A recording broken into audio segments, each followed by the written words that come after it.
Welcome to South Point Church Online, wherever you might be watching from today. Hey, regardless of how things are going out there in the world, I want to wish you a happy new year personally. Hey, and if you're joining us for the first time today, we're so glad that you're here. My name is Matt, and I'm part of the team. Today, I want to let you know right from the start why today's subject matter might actually be really helpful to you in a practical way by starting off with the truth that I think all of us know, and I'm going to put it up on the screen, and it's this.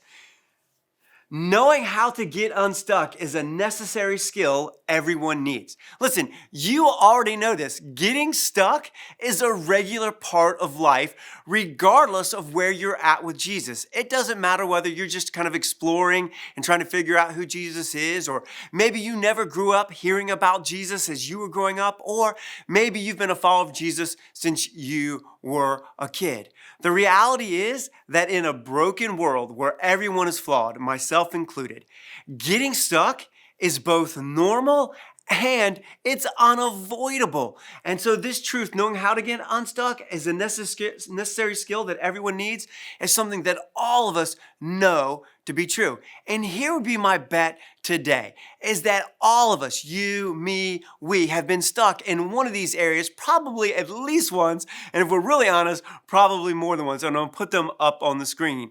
And here they are. We've been stuck relationally or financially or physically or spiritually and emotionally. And so I just want to say, maybe you're here today and you're a parent. When I say you're stuck relationally, you just think of I'm a parent, I love my kid, I'm trying to help them be the best them that God made them to be, right? And you've tried all those things. You've tried boundaries and you've tried bribery and you've tried everything in between. But your kid, maybe they're an adult, maybe they're a teen, maybe they're above that kind of elementary age, and you can't control every decision and you can't control every environment. And they're not necessarily making the choices and decisions that you wish for them to make. And you feel kind of like you're stuck in this failure loop as a parent because you've tried the bribery and you've tried the boundaries and they're just not allowing you to influence them. And you just feel kind of stuck relationally as a parent. We've all been there. Maybe it's financially. Maybe you have this idea. You want to move forward in life. And maybe there's been a time where you thought it was time to move forward. Maybe it was to get a new car or just to get your first car, or maybe it was to go to college, or maybe it was to buy a home. Maybe it was to move out. And when you went to go do that and take that step, as you went to go take the step, you found yourself tied to something that didn't let you actually take that step. That something is called debt or poor financial choices, or you don't have a savings, or you didn't do something, and you realize as you look back that maybe you're stuck because your ability to control your impulses isn't as good as you hoped, and you were stuck. I was talking to someone about being financially stuck. There was a time in my life where I've swiped my debit card way back when they first came out, and it didn't work. Can I get anyone else that goes, yep, that happened to me too? We've been stuck financially. Maybe you've been stuck physically, or maybe you are stuck physically. You had that appointment with the doctor, and the doctor told you, or maybe a friend warned you, and maybe even a spouse kind of encouraged you. And so the first 2 or 3 weeks, you were able to take healthy and good steps. But as the weeks progressed, soon you were back into unhealthy patterns. And you know better, but you kind of feel stuck in these habits that aren't really helpful, and they harm you, and they lead to consequences that none of us want, right? Maybe it's spiritually. Maybe you're here today and you believe in God, but maybe there's a hurt.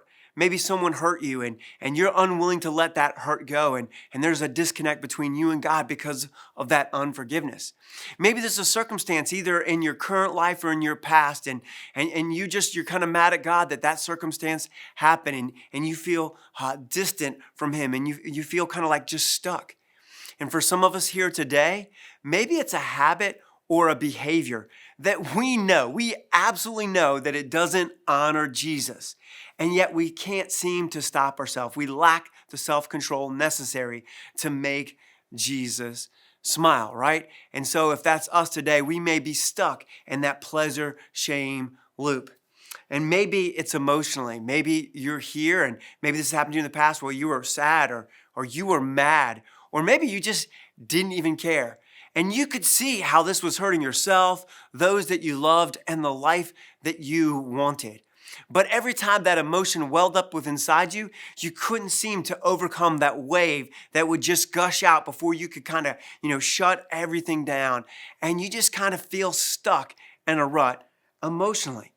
And I bet if we were all honest, all of us have been stuck in one of these at least once in our life.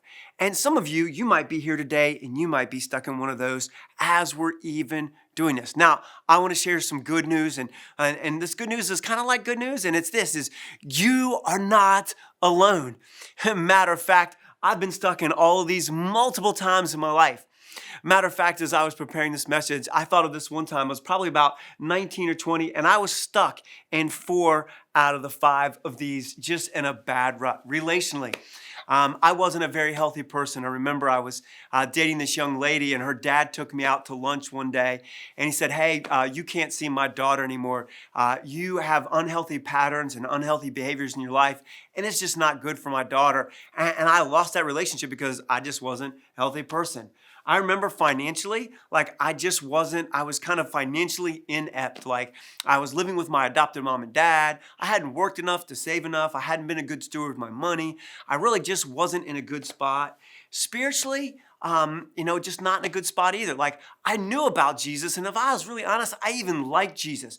But there's a difference between knowing Jesus, liking Jesus, and following Jesus. And so I knew that there were some things that I would have to say no to if I was going to say yes to Jesus. And you know what? Living in the middle or on the middle of the fence just really wasn't good. And emotionally, I had a bunch of baggage that I just never took the time to actually deal with. This all came to a head. It was actually in the wintertime, probably about right now. I can remember I was living in Loudoun County, and it snows a little bit there differently than it here does in St. Mary's County, Maryland, right? And I can remember one day it snowed, and I was trying to get to work, and I couldn't get a ride, and so I had to ride my bicycle. I want you to get this. I'm 19 or 20 years old, right? And I had a car, but I had lost my license because I'd gotten like 3 6-point tickets in less than a month. So there I was, it was snowing, and it was probably a foot of snow on the ground, and I was riding my bike to work in the snow. No joke. Later that week, I was having lunch or dinner with one of my friends, and he was telling me a story. He says, Matt, you gotta hear this. I said, what? He goes, do you remember the other day when it snowed? And I goes, yeah. He goes, I was on my way to work, and I was going up to the on-ramp on the 7, and he said, I saw this idiot riding his bike. And I stopped, and I just smiled at him and said, hey, Rodney, that idiot was me, man. Like, I don't have a license, and I had to go to work, and it was snowing, and I couldn't get a ride, so I had to ride my bike. And he says, man, what is wrong with you? I was stuck in my life. And here's the thing. If you've ever been stuck or you're stuck now, there's a truth that all of us experience. 1, it's not fun, and 2, it doesn't feel good. But getting stuck is unavoidable. In a broken world where we're all flawed, it's gonna be normal for all of us. And it leaves us with this truth this morning. And this is why sticking around to this point is so important, because there's a truth about this. We're gonna put it up on the screen. It's this: without the skills to get unstuck, we're unable to live the life we want. Listen, here's the reality that you've experienced and that I've experienced, right? Listen, if getting stuck is unavoidable, if getting stuck is normal, then we need the skills to get unstuck. And if we don't have the skills to get unstuck, then we're never able to experience the life that we want. But most importantly, we're never able to experience the life that God has for us. Without the skills to get unstuck, we never experience the life that we want. And as someone who's been stuck multiple times in my life, I know this to be true, and I bet regardless of where you're at with faith, you know this to be true. And it leaves all of us asking this question today that all of us actually need an answer to. And here's the question that all of us need an answer to, and I'm going to put it up on the screen. Where? Where do you? Where do I? Where do we learn the skills needed to get unstuck? Because at some point, we're going to need the skills to get unstuck because it's unavoidable and it's normal, so that we can end up with a life that we're meant for. And it leaves us asking, like, where do we learn the skills that we need to have the life that we were meant for? Where does that actually come from? And you know what? Here's where I get to share just some awesome and amazing news that I'm fired up about today. Is listen, God knew. God knew that every single person on this planet would struggle with getting stuck and sometimes not having the skills or the knowledge to get unstuck. God knew that would be a problem for all of us. A matter of fact, this is one of the very first things Jesus tackles. He tackles it head on. Matter of fact, it's one of the very first groups of people he goes to in his public ministry. Jesus starts off with a group of guys who are stuck. Now, I want to set the stage of how Jesus shows up to begin his public ministry to a group of people that are stuck. It's Peter and some fishermen friends of his. Now, you have to understand, Peter grew up in first century Israel. Now, their country had been conquered by the Roman Empire, and they were kind of occupied by that army, and they had a puppet government that was Roman. But there was kind of this divide between the religious crew and the Roman authority, and neither one of them really cared about the everyday people. They really just cared about staying in power and having privilege. Does it sound familiar? Just nod your head. Maybe just type amen in there. And that's kind of the context and the country that Peter was born into. Now, Peter also was born into a system where kind of from an early age, they had this kind of weeding out process. And kind of by kind of your elementary age, they decided that either you had the intellect or the ability to kind of move forward in some other area, or they were just going to kind of push you towards a trade. Well, we know that Peter's a fisherman, so someone had said, hey, you don't have the chops to kind of move forward in life, and you're just going to kind of be in this trade. And there's nothing wrong with having a trade. There's dignity in all work, right? But not only was he in a conquered country that was kind of dysfunctional, not only had he been told by the crowd and other people that he didn't have the chops to do something else, he was stuck in this trade as a fisherman where he wasn't being a successful person. Matter of fact, we're going to see in this eyewitness account of the Gospel of Luke that he wasn't having a really good day as a fisherman. And we're going to pick up where Jesus kind of starts off by reaching out to stuck people. It's in Luke 5. And we're going to pick it up in verse 7. It says this: one day, as Jesus was preaching on the Sea of Galilee, great crowds pressed in on him to listen to the word of God. So it's amazing that whenever you see the eyewitness accounts, wherever Jesus was, there were crowds of people around him. And he noticed 2 empty boats on the water's edge, for the fishermen had left them. Going on to the next verse, and they were washing their nets. So Jesus is on the shore of the Sea of Galilee, and he's preaching, right? And there's this crowd, and they keep crowding him, and they keep pushing him towards the water. And he notices there's just some fishermen, and they're done with their day, and things must have not gone good because they're not like on their way to the market with the fish. They're not getting fish off the boat. They're there just cleaning their nets. And so Jesus says, hey, why don't you let me use one of the boats? So stepping onto one of the boats, Jesus asked Simon, the owner, to push out into the water. Now, I don't know about you. Have you ever been busy and someone interrupted you and asked you for help? I don't think that day Peter would have guessed that someone who requested to borrow his boat so that he could talk to a crowd of people who showed up in a place that probably Peter didn't want, that would be a life-changing day. But Jesus asked Peter to help him. Hey, can I borrow your boat? I can set out, use the water as a reflection. They won't get in the crowd. Can I borrow your boat for a few? Will you be out there with me? Apparently, Peter said yes. So Jesus, sat in the boat and he taught the crowds from there. When he had finished speaking, so when Jesus was done teaching, he said to Simon, now go out. And that's really important. I underlined it, go out, because we're going to come back to that later. Now go out where it is deeper and let down your nets. You know those nets that you were just finished cleaning of all the seaweed and all the gunk? I know that you've been fishing all night. I know, and we're going to hear a little bit later that they didn't catch anything, right? And you just finished cleaning your nets, but I want you to let down your nets to catch some fish. And I love Simon Peter's response, Master. So he's like, hey, I get that like you're big stuff from where you come from, but like I'm a professional fisherman. Master, Simon replied, we worked hard all last night and didn't catch a thing. Now I want to stop and I want to ask, wherever you're at and whatever you're doing, I want you to stop for just a quick second, because I don't want you to miss this truth right here. They had worked hard. How to really matters, because sometimes want to isn't enough. Can I say that one more time? How to really matters, Because sometimes want to isn't enough. We've all wanted to do things, but if you don't know the how to and the principles and the wisdom and the knowledge and kind of the things to execute something, you can have all the want to in the world, but you won't be able to do it. They had worked hard, but they didn't catch a thing. This wasn't a want to issue. This was a how to issue. But I love Simon's response to Jesus. He says, "But if you say so." So Peter's kind of like, "Okay, Jesus, if you say so, I'm going to do it. I just cleaned my nets. I've been working hard all night through the middle of the night, didn't catch anything, but because you say so." And then we pick it up. "I will let the nets down again." And this time their nets were so full of fish that they began to tear. He got unstuck really quickly. Like all of a sudden, a hard night with no fish or even little fish. All of a sudden, because Jesus showed up, all of a sudden, because he listened to what Jesus said, because he got out and let down the nets, he had more fish, so many fish that the nets were about to break. And so he shouted for help and brought their partners from another boat. And soon both boats were filled with fish and they were on the verge of sinking. They probably had the catch of a lifetime, one that was so big it was about to sink their ships. I mean, they got unstuck fast. But I love how it ends in verse 10 and 11, and we pick it up. And Jesus replies to Simon Peter, "Do not be afraid." And I just want to stop. Sometimes when we get stuck, we get scared. And sometimes when we're stuck and we want to get unstuck, there's a little bit of fear of what it'll take to get unstuck. But I love what Jesus says.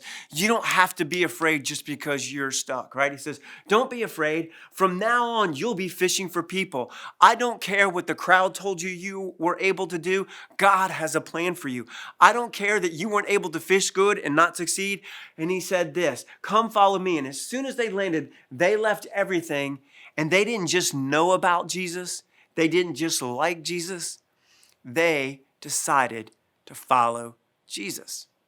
In this very first encounter in his public ministry that Jesus has with Simon Peter, we find 3 skills that all of us, whether you're a follower of Jesus or not, can have to move from being stuck to unstuck. It's something that all of us can do.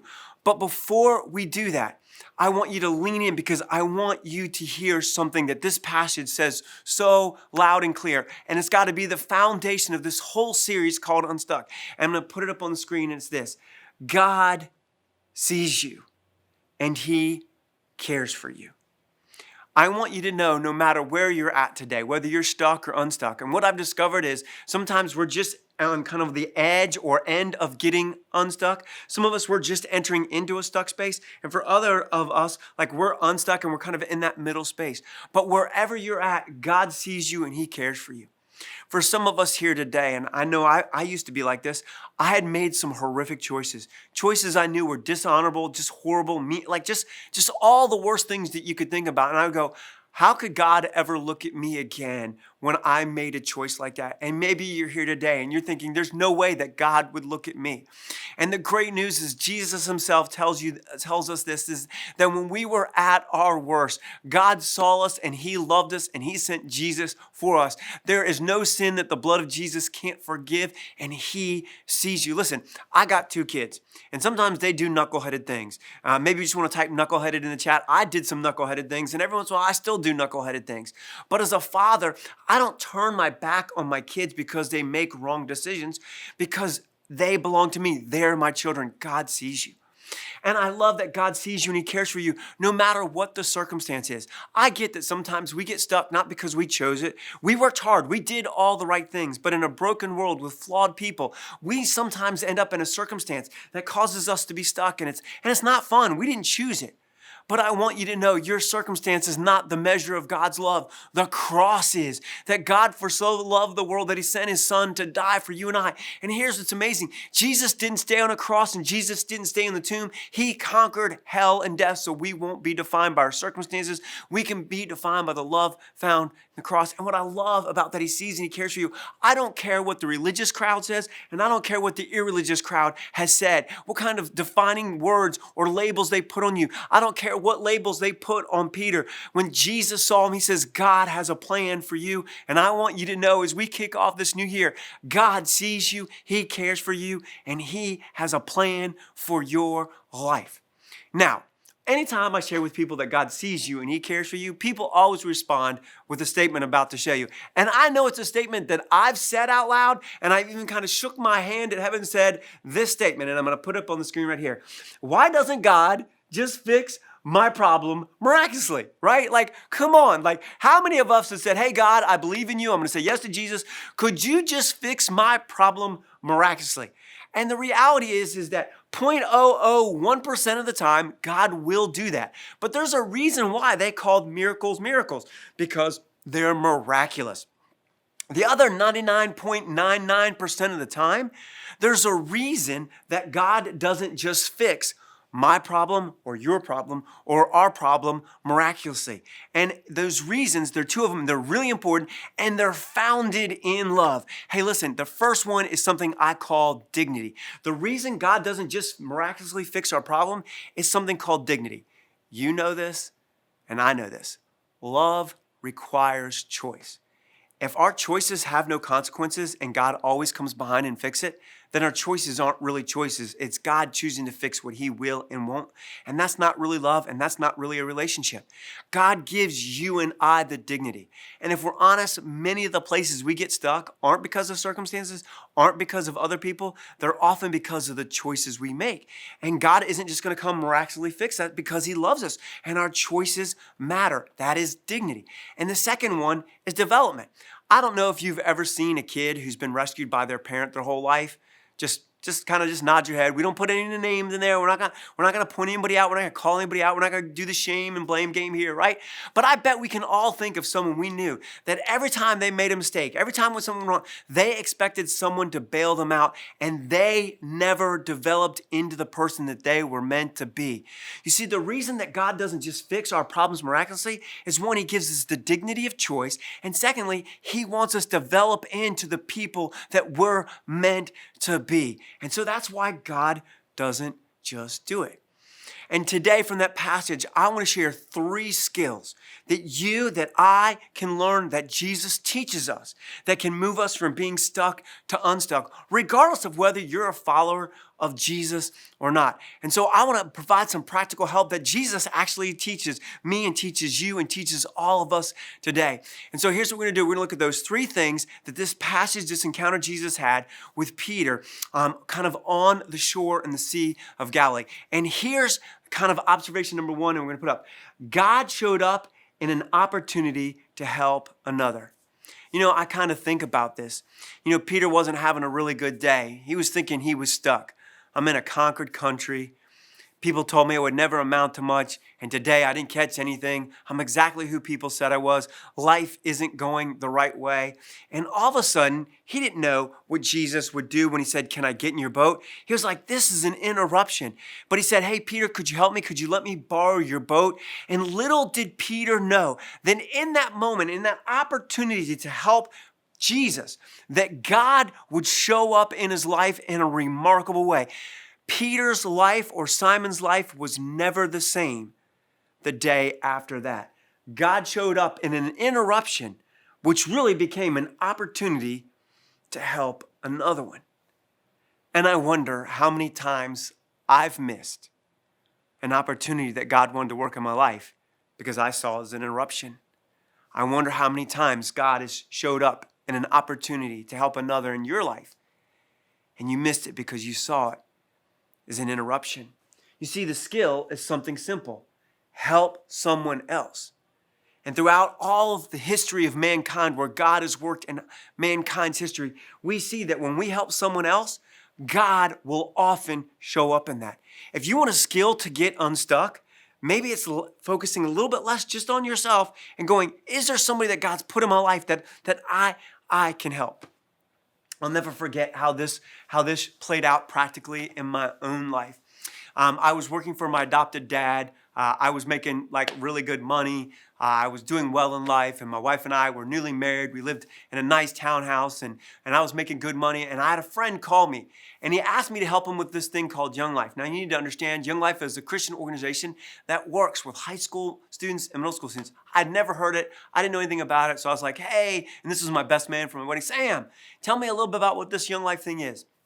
And he began to describe it to me. And then at the end, he made a hard ask. And I'm really proud of him because he's like, hey, like this takes financial. You can do as much ministry as you have money. That's just true in life. You have to have resources to have impact. And he said, would you kind of like financially sponsor me? And at that point, I could have, but I didn't really manage my money. My money managed me, right? So I said, hey, I don't think we can do that. We could have. I just didn't realize we could and didn't choose to. But in that moment, something happened. I said, you know what, Sam, you're my friend. I want to help you. Can you use any help volunteering? And he said, yes, if you'd volunteer, that would be awesome. And me saying yes to helping my friend, that yes to that call literally changed the course of my life. Just like when Jesus asked Peter, would you put the boat out?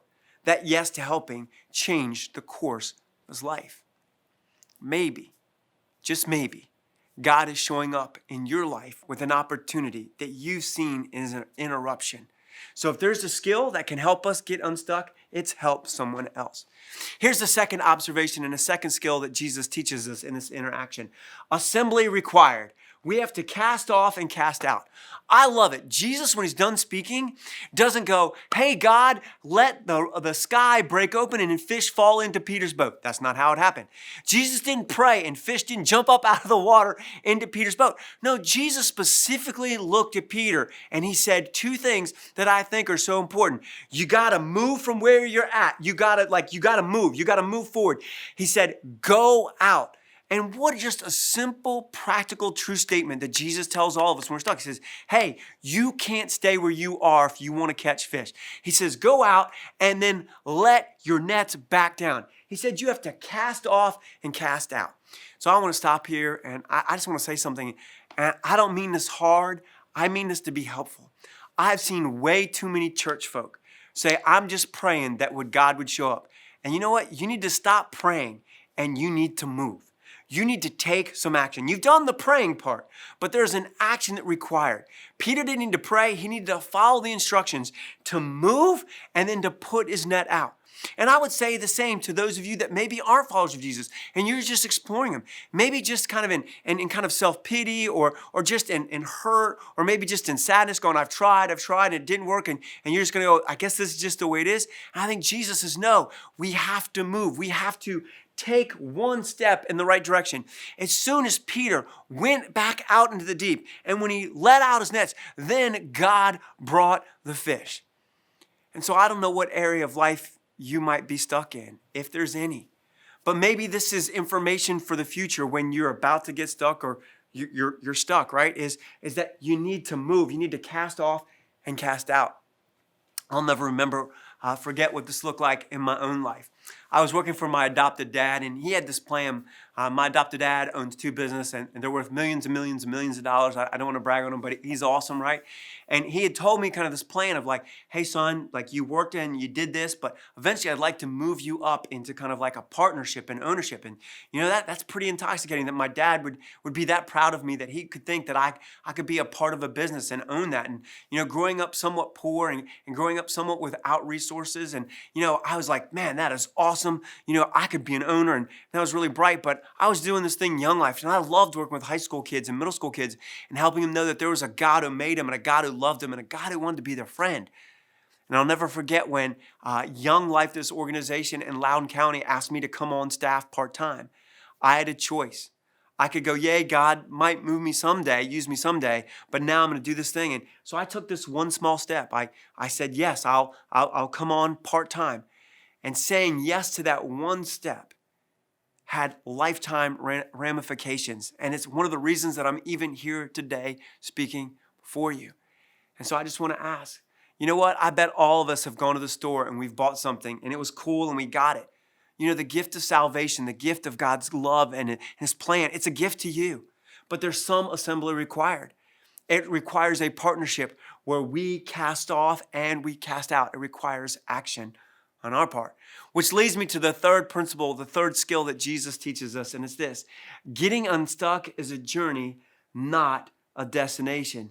Don't play the avoidance game. Take the journey. Here's a truth that I've learned about getting unstuck. Getting unstuck isn't easy. It's often hard and it's often painful. And I know I've done this. Sometimes I am willing to sit in the comfort, kind of the comfort and convenience of kind of the familiar, even though I know it leads to a dead end. Listen, I want to challenge you. Do not let the comfort of the familiar lead you to a dead end. Your life was meant for more than that. Do not play the avoidance game of like, I got this problem or I'm stuck and go, well, I'm just going to avoid it because it's hard or it doesn't feel good. Because here's what I discovered as a follower of Jesus. I've been following Jesus for a really long time. Just because you follow Jesus doesn't mean you'll never get stuck. What I will say is when you follow God's wisdom and you obey him, you miss a lot of stuck places that other people get. But following Jesus is no guarantee that you'll never get stuck. But I realized the great thing about following Jesus is he gives me the skills to never stay stuck. But I've got to go on the journey. There is no place. I just want to tell you the truth today. If you're here and you're kind of on the fence of whether I'm going to say yes or no to Jesus, I do not want you to hear that I say if you follow Jesus, you'll never get stuck again, because you will. But the great thing about being a follower of Jesus is that he gives us the tools and the resource and his presence on the inside of us, a community of people. We're going to talk about that later. How can we be a part of a community of people who encourage each other? And he gives us his scripture to help us move so that we don't have to stay stuck. But it only happens if we're willing to actually go on the journey, to face the unknown, even knowing that there might be some hard things and there might be some things that are painful. Part of my Young Life journey was they asked me to move to start Young Life in this county that I'd never heard of before. It's called St. Mary's County, where I'm at right now. And I remember my wife and I drove here and we took this drive through Amish country and we were just shaking our heads. And we stayed at this little hotel way back in the day here in our local community. And it wasn't like a super nice hotel. And we were both kind of looking at each other when we drove home about like, man, are we really going to come out here? Because like, this is nothing like we thought it would.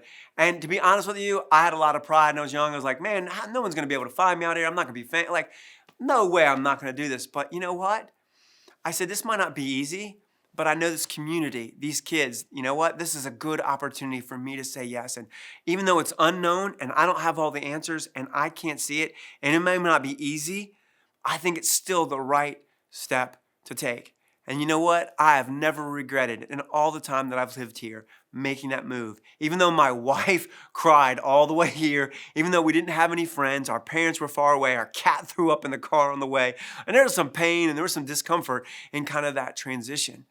But sometimes to move forward, we can't play the avoidance game. We have to take the journey. And I love this is exactly what Simon did. He knew that following a rabbi wouldn't be easy. But he made the choice to do that over what was familiar and would keep him stuck. So listen, here's what I love. Here are 3 things that I take away from this passage, the skills that we need, right? Is it look and see if there's someone else that we can help, right? Take one step in the right direction and don't avoid the hard things. Don't avoid something because it's going to be painful. Be willing to go on the journey. And what's really cool is there's a little pattern in here. First, Jesus got in Simon's boat.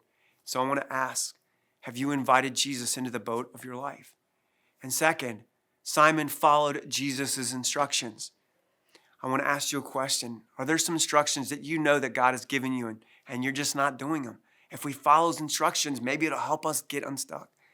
And lastly, Peter was willing to leave it all down and follow Jesus, because there's a difference between knowing Jesus, knowing about Jesus, and liking Jesus, and following Jesus. And it leads me kind of this summation. If I was going to put this whole message into one thing, I would say it this way. Getting stuck is unavoidable. I wish I could lie to you and tell you if you love Jesus and you follow Jesus and you do A, B, and C, that you'll avoid the pain of life. And even Jesus tells us that's not how life works. Sometimes getting stuck, it's just unavoidable, right? But getting unstuck is a choice. Getting stuck is normal. Getting stuck is unavoidable. But getting unstuck is a choice that requires our involvement. And God is just waiting for us to partner with him to do this. I want to close with a true story that happened to me. I was probably in my early 20s at this point. I had this job from Loudoun County, and it was about an hour away. And I had to commute there kind of every day to do this. And I had a really nice car, but it was a very impractical car. I had a 1968 convertible Firebird Pontiac, sky blue. It had these Krager chrome rims. It had this banging sound system, but it was convertible. And it was the middle of wintertime in Loudon, and I had driven an hour to my job. I knew that there was snow in the forecast that day, but I went to work because I was the boss and you couldn't skip out on work, right? So I was at work and it started snowing, but I didn't want to be the boss that said, hey guys, I live like an hour away. I'm gonna leave so I can get home in time. So I tried to stay to the very end. It got worse. I said, hey guys, all my employees, you guys need to get home. It's snowing pretty hard. We need to do that. And I was not very excited about my ride home because I loved my car. And my car was a great car in the summertime, but it was not a practical commuter car, and it was a horrible car in the snow.